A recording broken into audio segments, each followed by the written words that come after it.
3 vérités difficiles à entendre mais essentielles pour guérir des troubles du comportement alimentaire. Je te dévoile tout dans cette vidéo.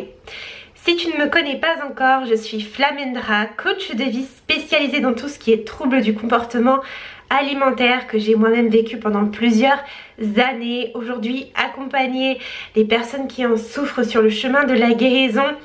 C'est vraiment ma mission de vie, c'est ce qui me tient énormément à cœur. Donc je suis absolument ravie de t'apporter de la valeur au travers de ces vidéos et de mon accompagnement si tu souhaites aller plus en profondeur. Rentrons maintenant dans le vif du sujet.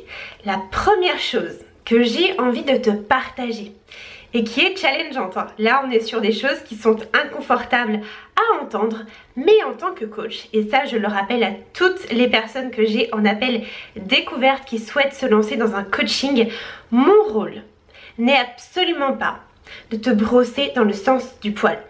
Mon rôle n'est absolument pas de te répéter ce que tu as toujours lu, entendu, vu. Bien au contraire. Et donc c'est normal qu'il y ait de la résistance. C'est normal que ce soit challengeant. Dans le coaching, il y a à la fois du challenge et à la fois du soutien. Et c'est ça qui fait toute la force de l'accompagnement Savoure la vie que je propose et qui permet une transformation pérenne, parce que c'est vraiment ça que je veux pour toi, c'est que tu puisses te transformer, c'est que tu puisses guérir sur du long terme. Donc la première chose que j'ai envie de te dire, c'est que tu n'es pas le centre du monde et que en réalité tout le monde s'en fout de toi. Ça veut dire quoi? Ça veut dire que tout le monde est concentré sur sa propre vie, sur ses propres problèmes, sur ses propres pensées, sur ses propres objectifs, sur son propre corps. Et en réalité, les pensées qui sont allouées à toi, elles sont minimes. Observe ta vie. Tu verras que dans ta propre vie, tu alloues énormément de pensées et d'attention à toi en fait, à tes problématiques, à ton corps, à la façon dont tu manges, à ton rapport aux autres, à ta vie, par rapport à celle des autres. Alors oui, dans le cadre des troubles alimentaires, tu vas beaucoup te comparer, tu vas prendre les autres comme référence, mais c'est plutôt pour jauger ta vie en fait, parce que vu que tu ne sais pas le faire de ton intériorité, tu vas prendre l'extérieur pour savoir si t'es normal, si ce que tu fais c'est bien, c'est mal, mais en aucun cas tu vas davantage t'intéresser à la vie d'une autre personne. Tu vas investir ton temps, ton argent, ton énergie dans ta propre vie. Et bien dis-toi que pour les autres, c'est exactement la même chose. Donc à chaque fois que tu as peur du regard des autres, à chaque fois que tu penses que tout le monde va te regarder, que tout le monde va voir que tu as grossi, que tout le monde va voir que tu as pris 200 grammes, sache qu'en réalité ce n'est pas le cas.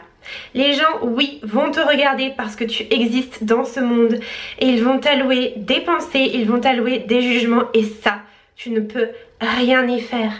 Le truc, c'est que quand on souffre de troubles alimentaires, eh bien ça va t'empêcher de faire des choses qui sont importantes pour toi. Par exemple, aller à la plage, te mettre en maillot de bain parce que tu as l'impression que tout le monde va te regarder, que tout le monde va te juger, que tout le monde va voir que tu as grossi. Alors que pas du tout, encore une fois, les gens en fait ne sont pas dans ta tête et dans ton corps. C'est-à-dire que toi tu te regardes tous les matins dans la glace avec des pensées, tu te body check. Et tu vois en fait le moindre petit changement. D'ailleurs tu es très sensible aux petits changements, mais les autres ne le voient pas.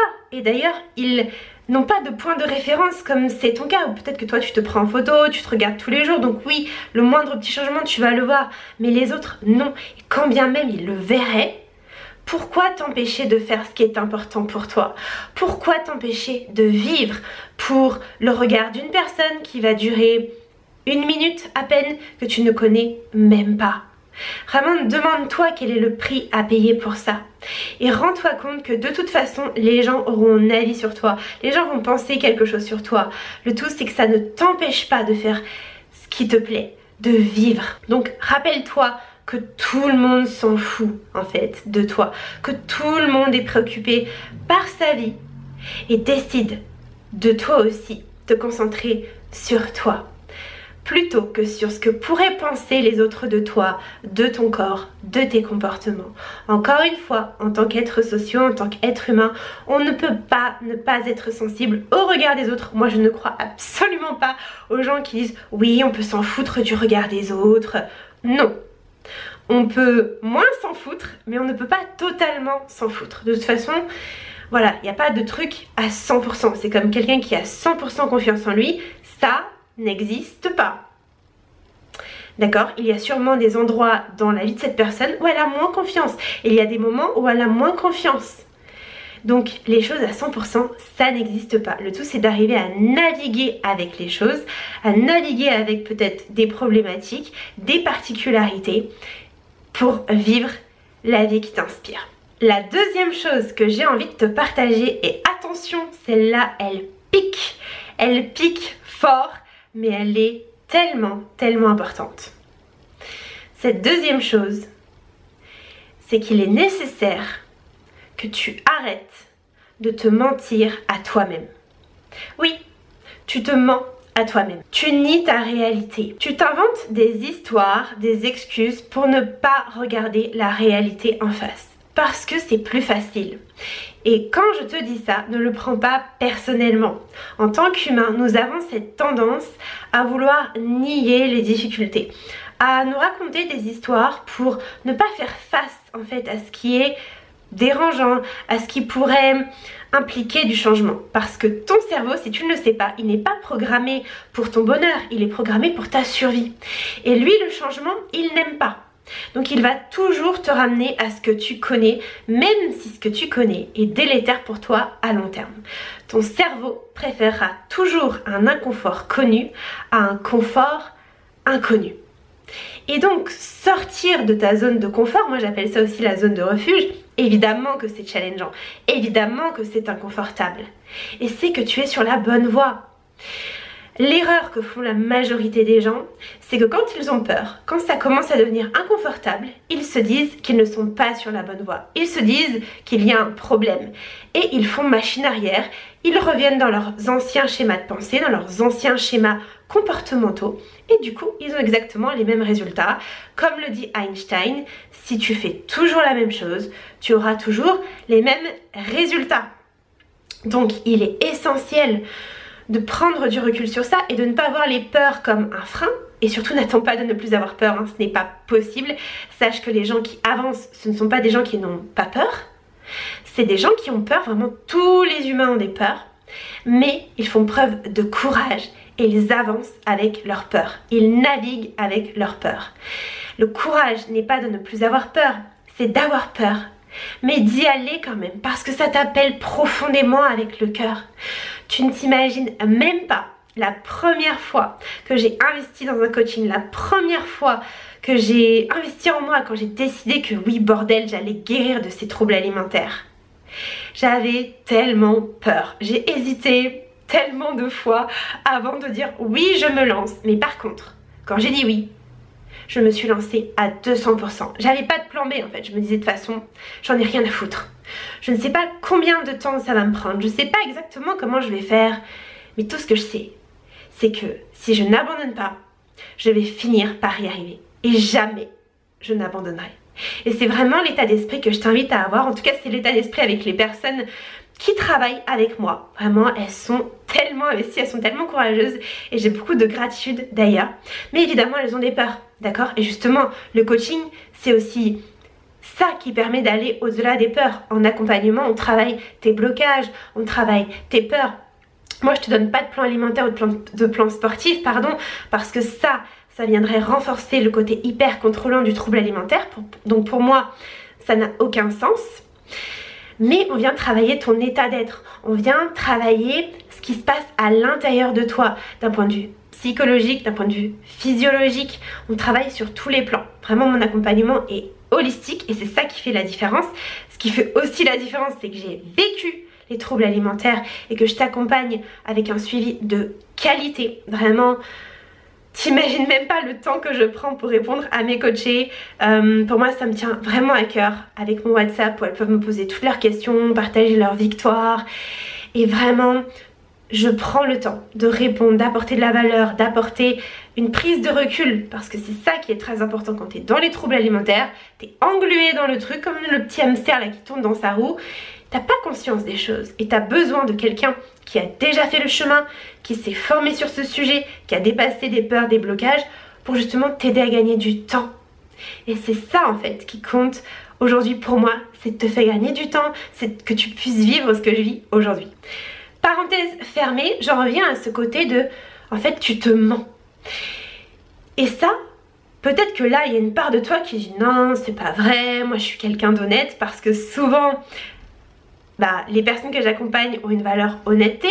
C'est important pour elles, l'authenticité, l'honnêteté, la transparence, et ce sont des valeurs qui sont chères à mon cœur.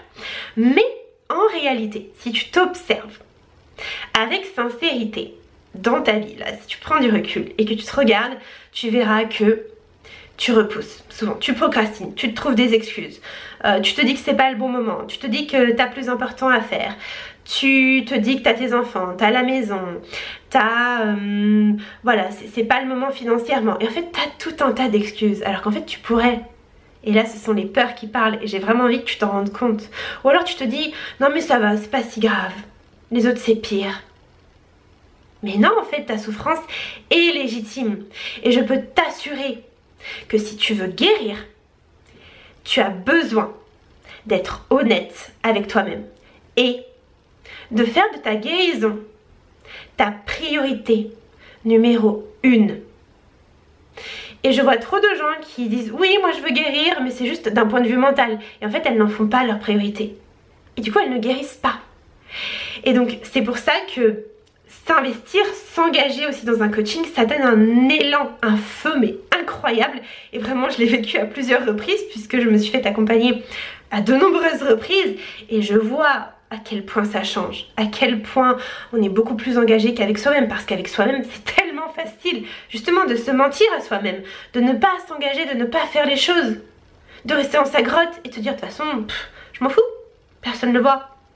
Oui, personne ne le voit, sauf que tu en souffres, tu en pâtis sur le long terme.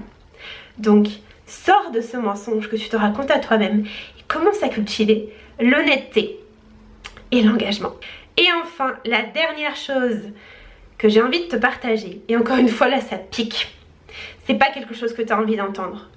Mais si aujourd'hui tu as la capacité de l'entendre, de l'intégrer et de l'appliquer, crois-moi, ta vie va changer radicalement. Vraiment, j'insiste. Donc, cette troisième chose, c'est d'arrêter de faire ta victime. Alors, qu'est-ce que j'entends par là? Victime, ça peut être un mot un peu fort. Voilà, on peut se sentir un petit peu oppressé. Ça dépend des gens, encore une fois, hein, chacun a sa perception. Mais en gros, c'est que en fait, tu te racontes l'histoire que tu es la personne qui subit, que t'as pas le choix, que en gros, t'es une pauvre petite chose et que voilà, c'est comme ça et que c'est dur et que de toute façon t'y arriveras jamais, que de toute façon t'en es pas capable et que les autres c'est plus simple pour eux et que de toute façon t'as déjà tout essayé et tu vois. Et en fait t'es dans une forme de rumination négative et avoir ce genre de pensée ne t'aide absolument pas. Demande-toi, est-ce que cultiver ce genre de pensée, ça t'aide à te mettre en mouvement? Et là, en fait, ce que tu fais, c'est que tu concentres ton cerveau sur le problème. Tu es en train d'être en mode, je subis le truc, de toute façon, je subis, je peux rien faire. Donc, tu es un peu en mode de victime. Tu as l'impression que tu n'as aucun pouvoir sur la situation. Et souvent, quand on est dans ce mode-là, ce qui se passe, c'est qu'on attend que quelqu'un vienne nous sauver. On attend qu'un thérapeute, un coach vienne nous sauver, un membre de la famille. Que quelqu'un dise « Eh oh, je suis là et je vais faire le truc à ta place » ou « Tiens, je te donne la notice, allez, applique le truc » ou « Tiens, on appuie sur un bouton et c'est résolu ». Eh bien, je vais te dire un truc. Dans la réalité, ça ne se passe pas du tout comme ça. Mais alors, pas du tout.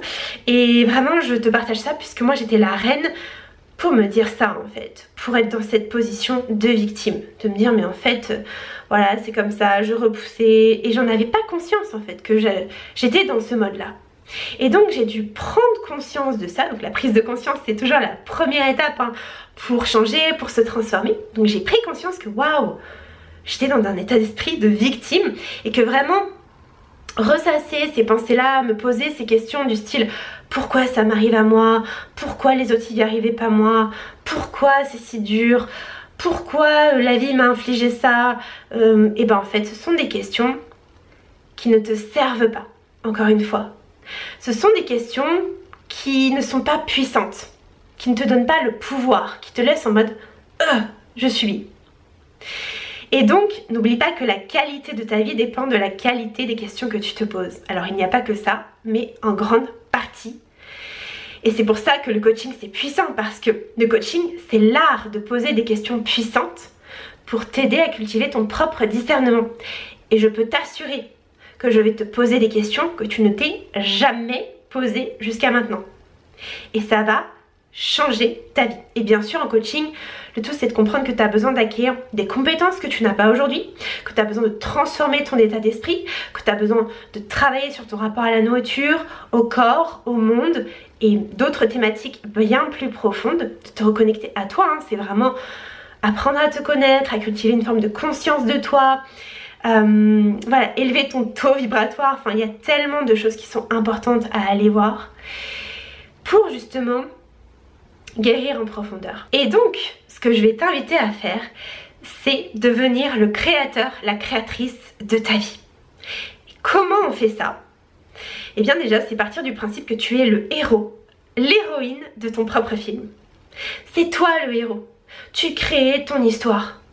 Tu as ce pouvoir en fait, parce que toute ta vie, on t'a conditionné, on t'a dit ce qu'il fallait faire, comment il fallait le faire, qu'est-ce qu'il fallait penser, ce qui était bien, ce qui était mal, ce qui était acceptable, ce qui n'était pas acceptable, ce qui était raisonnable, ce qui n'était pas raisonnable.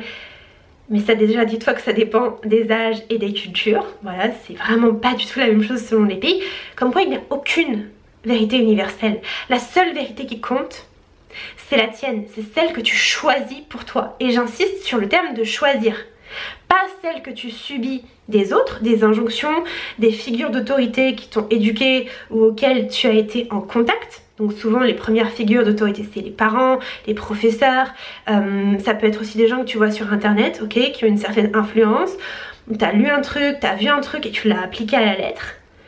Et ça t'a conditionné. Et tes relations bien évidemment te conditionnent, ça c'est une certitude. Tu as aussi du transgénérationnel, mais ça c'est un autre sujet.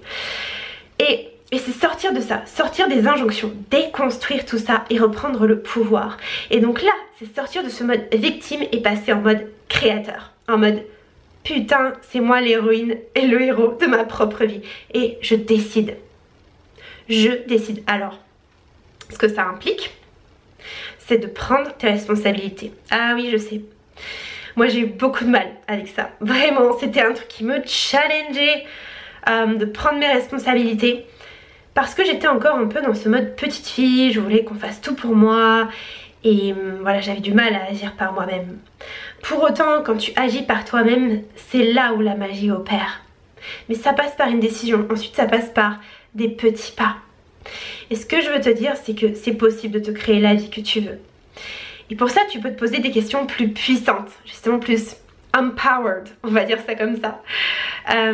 Par exemple, qu'est-ce que je suis en train de vivre ici et maintenant? Comment j'ai envie de vivre?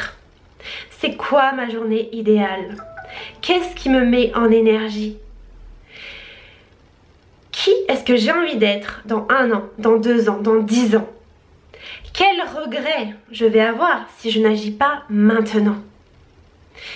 Et quel est le premier petit pas que je peux faire pour aller vers la vie qui m'inspire? Et bien sûr que ce sont des questions qui au départ sont difficiles puisque peut-être tu ne te les aies jamais posées. Et le cerveau va chercher des esquives, il va se dire bon, elles sont chiantes ces questions là, c'est bon. Donc tu as le choix, soit tu regardes cette vidéo et tu skips, soit tu les écris et tu prends le temps d'y répondre. Mais vraiment, dis-toi, qu'est-ce que tu veux en fait? C'est quoi ta priorité du moment? Et là, connecte-toi à ton cœur. Ton cœur, il sait. Ne te connecte pas à ton mental. N'oublie pas, le mental, c'est la partie protectrice de toi qui va te trouver tout un tas d'excuses pour ne pas que tu ailles vers le changement. Ton cœur, lui, il sent. Il est connecté à ton âme. Il sait au plus profond ce qui est juste. Et il y aura de la peur. Dis-toi que la peur, c'est un peu comme un GPS. Ce à quoi aspire ton cœur se trouve derrière tes peurs. Donc si tu as peur, ne cherche pas à éviter la peur. Vois ça comme un signe de ok, il y a quelque chose d'important pour moi là. Ok, si je vais vers ce qui me fait peur, bah, je vais grandir, je vais évoluer, je vais m'expandre. Et je vais davantage me diriger vers la vie qui m'inspire. C'est vraiment comme ça que je t'invite à le voir. Plutôt que de te dire non. Dis-toi oui et vas-y. Et si c'était pour le meilleur? Et si ça se passait bien? Et crois-moi, une décision peut radicalement changer ta vie. Je ne suis plus du tout la même personne que j'étais il y a 2 ans, il y a 5 ans. Pourquoi? Parce que j'ai pris la décision de devenir créatrice de ma vie. J'ai fait des choix inconfortables où j'avais peur et j'y suis allée et je n'ai jamais abandonné parce que ça me tenait trop à cœur, parce que ça appelait mon âme, parce qu'au fond je savais que j'avais un rôle à jouer. Tout comme là je te crée des vidéos, tout comme là j'accompagne des personnes, je suis devenue coach de vie. Et bien ça m'a demandé du courage, mais ça m'appelait tellement avec le cœur, ça me nourrissait tellement que j'y suis allée. Et c'est aussi possible pour toi. C'est une question de te donner l'autorisation, de prendre une décision puissamment avec ton cœur. Voilà les 3 choses, les 3 vérités qui sont inconfortables.